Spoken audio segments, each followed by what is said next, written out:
Yurbianto, 46 tahun, peserta lari lintas alam Mantra Summit Challenge 2022 yang dilaporkan hilang di Gunung Arjuna Malang ditemukan. Pria asal Jakarta Utara itu berhasil dievakuasi dalam keadaan selamat pada Selasa 5 Juli 2022 malam kemarin. Meski dramatis, proses evakuasi Yurbianto dari lereng Gunung Arjuna berjalan lancar. Pria itu tepatnya ditemukan di wilayah Dusun Seriti, Desa Toyomarto, Kecamatan Singosari, Kabupaten Malang. Wilayah tersebut berada di areal sekitar Buduk Asu. Kasih Operasi Basarnas Jawa Timur, Haris Supardi menjelaskan, saat ditemukan korban dalam kondisi lemas. Kendati lemas, pendaki asal Jakarta Utara ini masih dapat berjalan.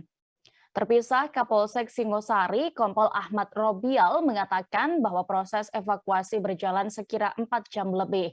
Pada Selasa dini hari pukul 2:10 waktu Indonesia Barat, tim pencarian melakukan evakuasi dari Buduk Asu menuju pos perbatasan Balai Besar Inseminasi Buatan atau BBIB. Selanjutnya sekira pukul 3, tim bersama korban tiba di pos perbatasan BBIB. Korban kemudian dipindahkan ke ambulans untuk selanjutnya dibawa menuju Rumah Sakit Prima Husada Singosari.